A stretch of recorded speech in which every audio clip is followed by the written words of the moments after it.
Welcome to dynamic process. Imagine a bridge that you're about to construct without a plan. What will happen on site? You can do costing, how long it will take, how much material, steel, cement, and the labor needed for the site. We all know it will not be fit for purpose, and maybe also one other thing is that there will be a lot of missing link, like things that are supposed to be part of the construction will be missed out, like pouring concrete in without the steel rod. I doubt if the bridge will be ever completed. As far as success is concerned, knowing the end from the beginning is the major key. Today, we want to discuss the need for us to develop plans in order to achieve our goals. Just like there will be confusion when constructing a bridge without a plan, the same goes for our life. Goals without a plan, there is confusion. Planning is winning. Planning is everything. Lack of planning is one of the major reasons for failure. The major factor in knowing the end from the beginning is thinking. When you want to know the end of a thing from the beginning, you are forced to think ahead of the action you should take and the possible consequences of those actions. And of course, when you're able to preempt the consequences of your choice and actions, then you can decide exactly what to do to get the best results you should get. Listen, the highest paid factor in any field of business or paid job is thinking. You do critical thinking, creative thinking, lateral thinking, forward thinking.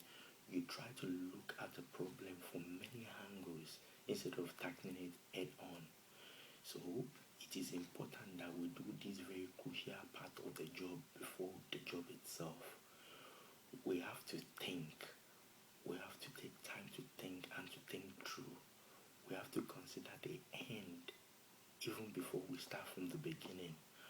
We have to have all the factors worked out, check all the possibilities, preempt them, and that will help us to be better positioned to succeed than those who do not care to know the end from the beginning. Note that most people fail not because they plan to fail, but because they fail to plan. Be the master architect of your life. We're discussing knowing the end from the beginning by planning on this podcast. Thank you for joining us on Dynamic Process. Planning is thinking through our action before we take them. Also, planning is the process of making plan for something. A plan is typically any diagram or list of steps of timing and resources used to achieve an objective. When we plan, we're able to consider potential consequences of carrying out certain decisions or not doing them at all. We set up parameters. When we're able to do this, we can make choices and make decisions, and it is very important that we do all these things. Our yesterday's choice determines our today. Yes, we cannot change yesterday, but we can work on our today so that we can have a better tomorrow by planning for it. For us to achieve better success than we have achieved today, we need to make better choices. To make better choices, we need to think. We need to consider all possible steps we can take and the consequences of those steps, and decide to take the action that will result in improvement of the things that we're doing.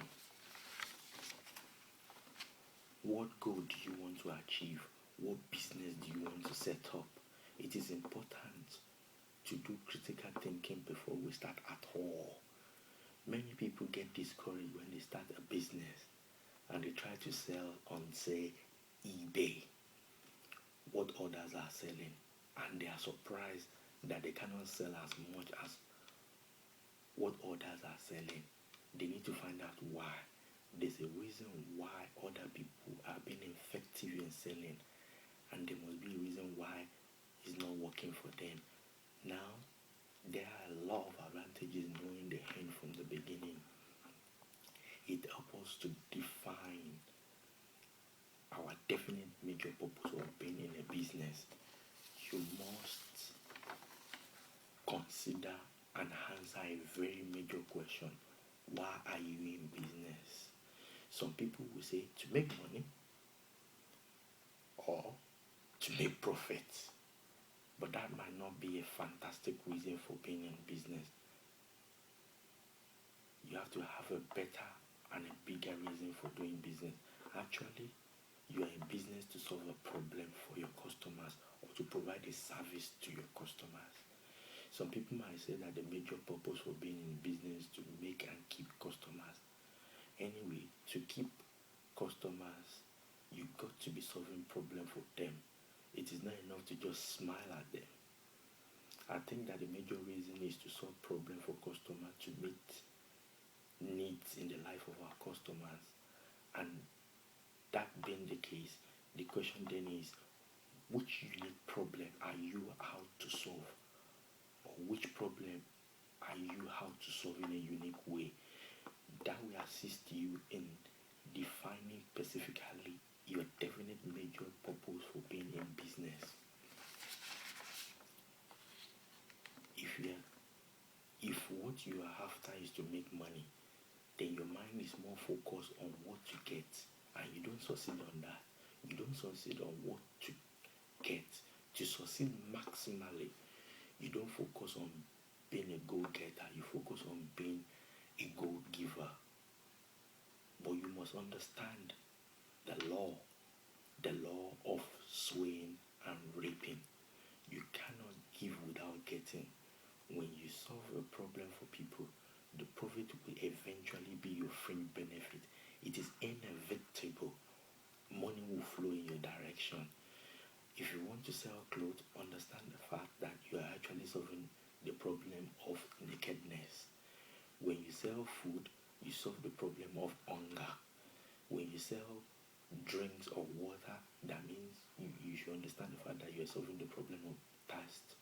When you sit down to plan, sit to calculate and estimate, sit to put down your thoughts, that way you realize your purpose for being in business. Thank you for being with us today. I hope that you join us next week for the part 2 of this series. Thank you.